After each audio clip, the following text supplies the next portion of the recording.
কথায় আছে নুন ঝাল চড়তা তারই নাম ভর্তা। আর স্বাদে গন্ধে কিন্তু একেবারে মাতোয়ারা। কথা দিচ্ছি এই রেসিপিটা একবার বানালে বারবার তৈরি করবেন। বাজি ধরে বলতে পারি এরকম ভর্তা যদি আপনার হাতের কাছে থাকে তাহলে গরম ভাতে অন্য কিছু লাগবে না। দেখতে যেমন লোভনীয়, খেতেও কিন্তু খুবই সুস্বাদু।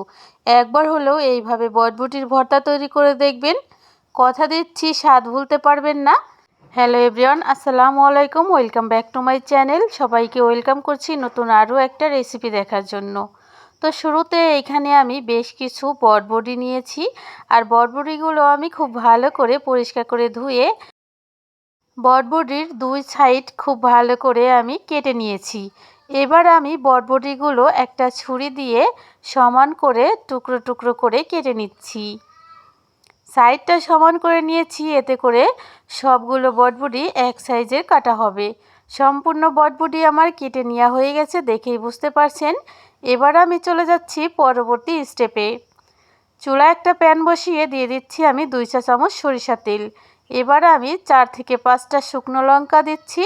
লঙ্কাগুলো আমি একটু কড়া করে ভেজে নিব। তো আমার লঙ্কাগুলো কিন্তু ভাজা হয়ে গেছে, এবার আমি তুলে নিচ্ছি। তো লঙ্কাগুলো তুলে নিয়ে এবার আমি দিয়ে দিচ্ছি বেশ কিছু রসুনের কোয়া। এই সময় চুলার আঁচ রাখতে হবে মাঝারি। সেই সাথে আমি দিয়ে দিচ্ছি বেশ কয়েকটা কাঁচা লঙ্কা। ঝালটা আপনারা আপনাদের চয়েস অনুযায়ী দিবেন, যে যেরকম ঝাল খেতে পছন্দ করেন। সেই সাথে দিয়ে দিচ্ছি আমি মাঝারি সাইজের একটা পেঁয়াজ কুচি। এবার আমি এই উপকরণগুলো 2 থেকে 3 মিনিট সময় নিয়ে অল্প আঁচে ভেজে নিব। অবশ্যই অল্প আঁচে ভাজতে হবে, এতে করে পেঁয়াজ, রসুন ও লঙ্কাটা খুব ভালো করে সেদ্ধ হয়ে যাবে। ফিরে আসলাম প্রায় 2 থেকে 3 মিনিট পর। আমার সমস্ত উপকরণ কিন্তু হালকা ব্রাউন কালার করে ভাজা হয়ে গেছে। এবার আমি সমস্ত উপকরণ তুলে নিচ্ছি অন্য একটা পাত্রে। এবার একই পাত্রের মধ্যে আমি বটবটিগুলো দিয়ে দিচ্ছি। এবার এই বটবটিগুলো আমি 2 থেকে 3 মিনিটের মতো হালকা আঁচে ভেজে নেব। এতে করে বটবটির মধ্যে যে কাঁচা একটা ফ্লেভার রয়েছে সেটা চলে যাবে। তো ফিরে আসলাম প্রায় 2 থেকে 3 মিনিট পর। তো বটবটিগুলো কিন্তু আমি হালকা আঁচে কিছুক্ষণ ভেজে নিয়েছি। এবার এই বটবটির মধ্যে আমি দিয়ে দিচ্ছি পরিমাণ মতো পানি। পানিটা পরিমাণ করে দিতে হবে, এতে করে আমাদের বটবটিগুলো যাতে সিদ্ধ হয়ে যায়। তো এবার আমি ঢাকনা দিয়ে মাঝারি আঁচে জাল করব 3 থেকে 4 মিনিটের মতো। তো ফিরে আসলাম প্রায় 3 থেকে 4 মিনিট পর। আমাদের বটবটিগুলো কিন্তু সিদ্ধ হয়ে গেছে। এবার আমি চুলাটা অফ করে দিব।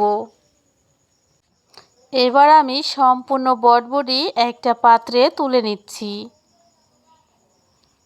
আমি এই বটবটিগুলো সরাসরি একটা বাটনার মধ্যে নিয়ে নিচ্ছি। এবার প্রথমে আমি বাটনার মধ্যে বটবটিগুলো খুব ভালো করে ম্যাশ করে নেব। একটু সময় নিয়ে ম্যাশ করতে হবে।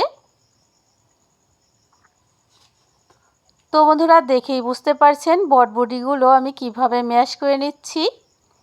ঠিক সেম প্রসেসে সম্পূর্ণ বটবটিটা ম্যাশ করে নিয়ে তারপর ফিরে আসলাম।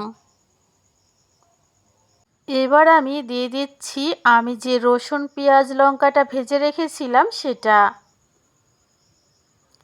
এবার আমি বাটনার সাহায্যে খুব ভালো করে রসুন, পেঁয়াজ ও লঙ্কাগুলো পিষে নিব। একটু সময় নিয়ে ম্যাশ করতে হবে, তবে খেয়াল রাখতে হবে পেঁয়াজ রসুনগুলো যাতে একেবারে ম্যাশ না হয়ে যায়। হালকা একটু দানা দানা রাখতে হবে। তো আমার ম্যাশ করা কিন্তু হয়ে গেছে। এবার আমি সম্পূর্ণ ভর্তাটা এক সাইড করে নিচ্ছি। চলে যাচ্ছি পরবর্তী স্টেপে। এবার আমি যে লঙ্কাটা ভেজে রেখেছিলাম সেটা বাটনার এই সাইডে নিয়ে নিচ্ছি। সেই সাথে এখানে দিয়ে দিচ্ছি আমি লবণ। এখানে আমি 1 চা চামচ লবণ দিয়ে দিচ্ছি। এবার এই বাটনার সাহায্যে আমি লবণ ও লঙ্কাটা খুব ভালো করে পিষে নিব। তবে খেয়াল রাখতে হবে লঙ্কাটা যেন একেবারে গুঁড়ো না হয়ে যায়। তো আমাদের লঙ্কাটা কিন্তু প্রয়োজন মতো গুঁড়ো করা হয়ে গেছে। এবার আমি এখানে নিয়ে নিচ্ছি মাঝারি সাইজের একটা পেঁয়াজ কুচি। পেঁয়াজটা কিন্তু আমি একেবারে ঝুরি ঝুরি করে কেটে নিয়েছি। সেই সাথে দিয়ে দিচ্ছি আমি বেশ কিছু ধনিয়া পাতা। তো এবার আমি দিয়ে দিচ্ছি 1 চা চামচ সরিষা তেল। এবার আমি এই উপকরণগুলো খুব ভালো করে মিক্স করে নিচ্ছি। সম্পূর্ণ উপকরণ এবার আমি মিশিয়ে নিচ্ছি। তো খুব ভালো করে ভর্তাটা কিন্তু আমি মিশিয়ে নিচ্ছি, দেখেই বুঝতে পারছেন।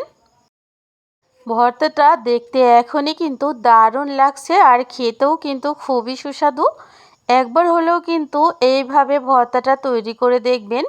কথা দিচ্ছি স্বাদ ভুলতে পারবেন না, এতটাই টেস্টি হয় এই বটবটি ভর্তাটা।